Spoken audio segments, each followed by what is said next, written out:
If you think silver went to $83 just because it went viral, you're looking in the wrong place. What's happening now isn't just random euphoria, it's a battle between two different markets, the promise market and the delivery market. One market trades paper, the other demands metal in hand. And when those two worlds drift too far apart, price stops being opinion and becomes consequence.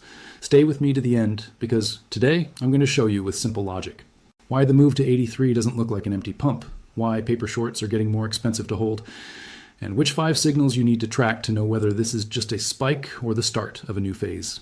Hey everyone, Ken AG here. If you enjoyed this video, subscribe to the channel and turn on notifications. That helps me keep creating valuable content for you.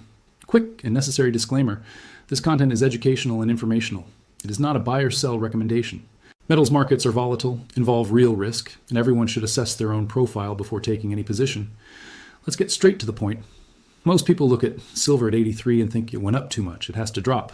Could it drop? Of course. But the right question is the structure that took price here fragile or structural? Because there are 2 ways price goes up.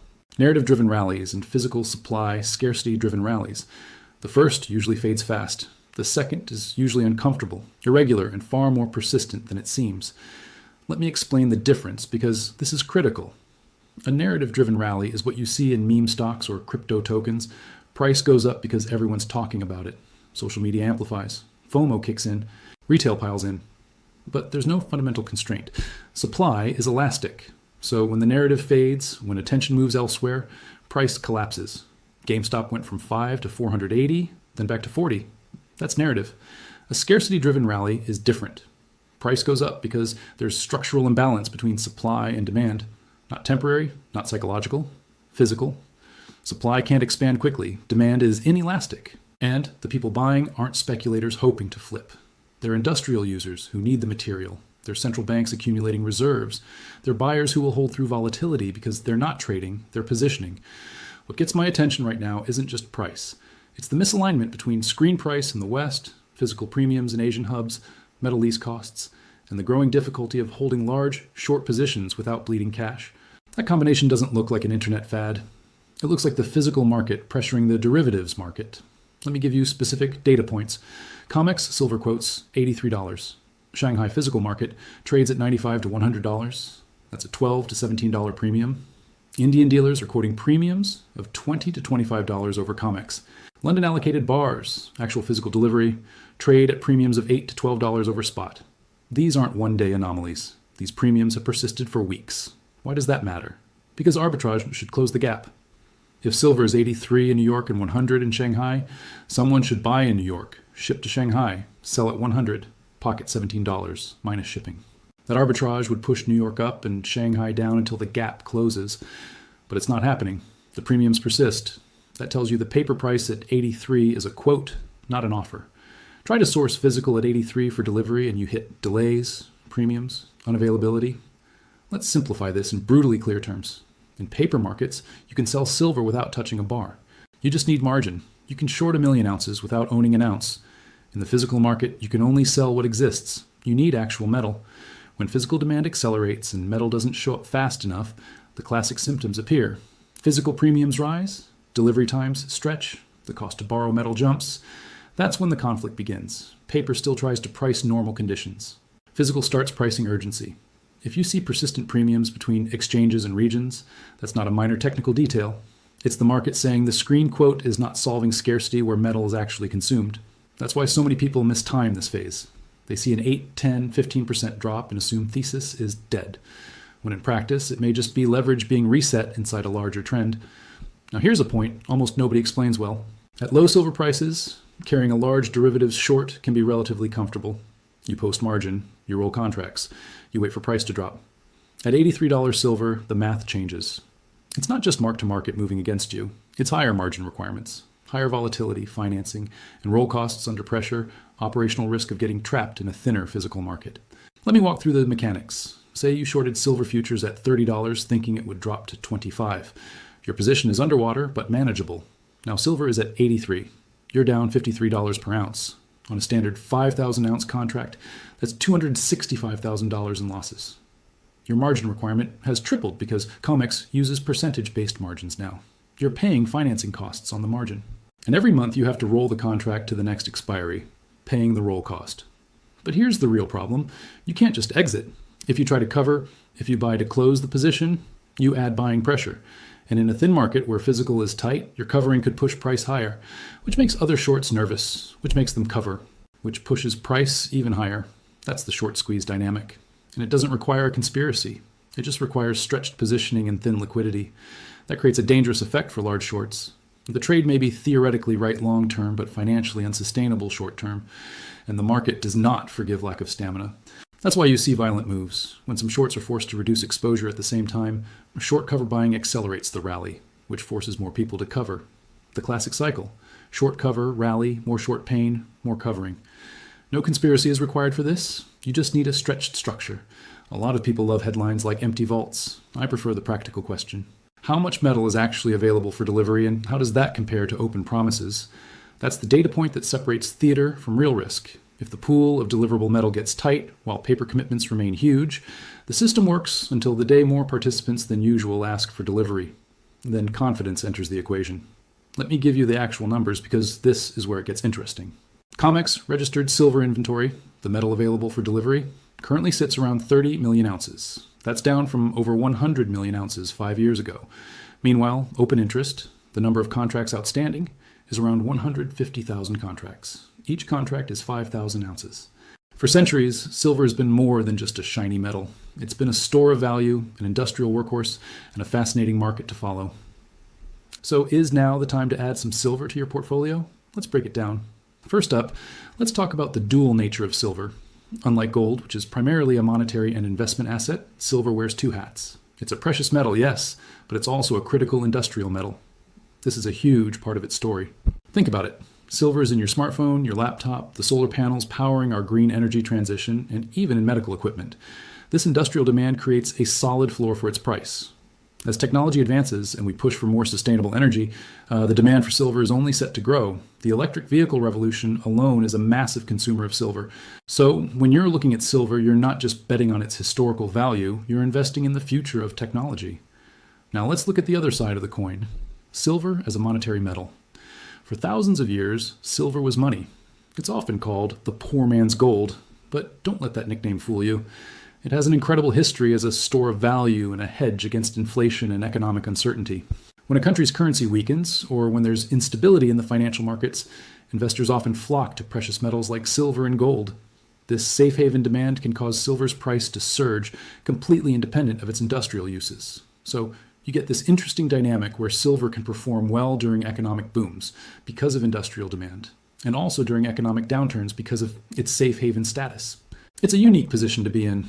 One of the most talked about metrics in the silver world is the gold to silver ratio. This simply tells you how many ounces of silver it takes to buy 1 ounce of gold. Historically, this ratio has hovered around 15 to 1, but in recent years, it's been much higher, sometimes even exceeding 100 to 1. Many analysts look at this high ratio and see a major opportunity. They argue that silver is historically undervalued compared to gold. If that ratio starts to revert to its historical average, it means silver's price would have to increase significantly more than gold's.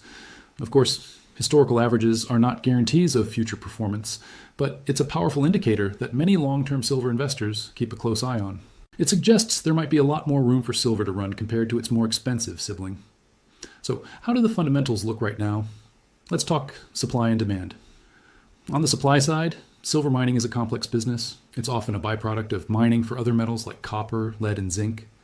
This means that silver production doesn't always respond quickly to changes in silver's price. If mining companies are cutting back on copper production, for example, that can inadvertently tighten the silver supply, even if silver prices are high. For the past few years, we've actually been in a structural supply deficit, meaning we're consuming more silver than we're mining and recycling. This deficit has to be filled by drawing down existing stockpiles. As these above-ground inventories shrink, it puts upward pressure on the price. It's a classic case of simple economics. When demand outstrips supply, prices tend to rise. On the demand side, as we touched on, the story is incredibly strong. The green energy transition is a huge catalyst. Solar panels, or photovoltaics, are a major source of silver demand. Every solar panel contains silver, and as the world races to install more solar capacity to meet climate goals, that demand is projected to soar. Then there's 5G technology, electric vehicles, and countless other electronics that all rely on silver's excellent conductivity. And let's not forget investment demand. With ongoing concerns about inflation, geopolitical tensions, and potential economic slowdowns, more and more individuals and even institutions are looking to physical silver and silver-backed ETFs as a way to protect their wealth. This combination of robust industrial demand and growing investment demand creates a very compelling picture. But of course, no investment is without its risks. Silver is notoriously more volatile than gold. Its price can swing up and down quite dramatically in the short term. This is partly because the silver market is smaller than the gold market, so large trades can have a bigger impact on the price. You need to have the stomach for that volatility. If you're looking for slow and steady, silver might give you a bit of a roller coaster ride. Also, because a large part of its value comes from industrial use, a severe global recession could temporarily dampen that demand and negatively affect the price. It's important to understand these risks before you jump in. Don't invest more than you're willing to lose, and always do your own research. So, how can you invest in silver? There are several ways, each with its own pros and cons. The most direct way is to buy physical silver, like coins or bars. This gives you tangible ownership, which is a big plus for many people. You can hold it in your hand. The downside is you need a secure place to store it, and there are premiums over the spot price when you buy and sell. Another popular option is a silver ETF, or exchange-traded fund, like SLV. This is like buying a stock that tracks the price of silver. It's very liquid and easy to trade in a standard brokerage account. You get exposure to the price without the hassle of storage. You can also invest in the companies that mine silver. This can offer leveraged exposure, meaning if the price of silver goes up, the mining stocks can go up even more. But it also comes with company-specific risks, like operational issues or management decisions. So, what's the verdict on silver? Looking at the big picture, the case for silver appears very strong. We have a growing supply deficit, explosive demand from green energy and technology, and its historic role as a monetary metal in an uncertain economic world. The high gold-to-silver ratio suggests it may be significantly undervalued. While the volatility is a real factor to consider for investors with a medium to long-term horizon, silver presents a unique opportunity. It's an investment in both the industrial future and a hedge against financial instability. It's not just a piece of metal, it's a key component of our modern world. As always, this is not financial advice, just my analysis of the market. Make sure you consult with a financial professional to see if silver fits into your personal investment strategy. I hope this gave you a solid framework for understanding the forces at play. Ever wondered how to tell if a huge price move in silver is the real deal or just a temporary blip? Well, right now, as I'm recording this, 5 key signals are all flashing the same message. The physical silver market is incredibly tight. This doesn't guarantee the price will shoot straight up tomorrow, but it tells us the foundation for this move is structural, not just speculative hype. So, what does this mean for you? Let's break it down. If you're trading futures or using leverage, this environment is extremely dangerous. High volatility means your stop losses can get wiped out easily and margin requirements can change without warning. A position that looked safe yesterday could be liquidated today. My advice? Either trade very small with wide stops or just stay on the sidelines. Wait for the volatility to calm down before you even think about using leverage. Now, if you own physical silver, this is your moment of validation. The growing gap between the paper price and the physical price proves what you've believed all along. The paper market can be pushed around in the short term, but physical silver holds its value because it's real. Your strategy should be simple. Hold on to your core position. If you have extra cash and strong conviction, think about buying more when the paper price crashes, but physical premiums stay high. Those moments are gifts. If you're in an ETF like SLV, you're in a middle ground. You've got liquidity, so you can get out quickly if you need to, but you're also exposed to the whims of the paper market. Keep a close eye on the fund's net asset value. If SLV starts trading at a big discount to its NAV during a panic, that could be a chance to buy cheap shares that will likely bounce back. But remember, in an extreme crisis, even the redemption mechanisms can break down, so keep your position sizes moderate. What if you're sitting on cash thinking about getting in? Here's a framework. Don't try to time the perfect bottom. You can't. Instead, identify a price range where you're comfortable buying. Maybe that's between $70 and $90. Within that range, scale in. Buy a little at 85, more at 80, and even more at 75 if it drops that low. This way, you average a good price across multiple entries and focus on physical or unleveraged positions, not risky derivatives. The key takeaway for everyone is this. In a structural bull market with a tight physical supply, corrections are normal. They don't mean the bull run is over. They're just shakeouts that separate the true believers from the speculators. If you understand the mechanics and you're tracking those 5 signals, you can navigate the volatility without panicking. You'll see that a 15% drop in a month might just be the market clearing out leverage before the next big move up. So where do we go from here? Let's look at 3 objective scenarios, no fan fiction. Scenario A is the most bullish, a continuation of the uptrend. Physical premiums stay high, lease costs don't return to normal, and exchange inventories fail to rebuild. In this case, pullbacks are buying opportunities, not a sign of a market reversal. The trend remains upward, corrections get bought, and over the next few quarters, the price makes new highs. What would confirm this? We'd need to see Asian premiums staying above $10 for months, not just days. Lease rates remaining elevated above 3 to 5%. Comex registered silver continuing to decline or staying flat below 40 million ounces. Backwardation persisting in the near-month contracts. And industrial buyers consistently reporting supply tightness.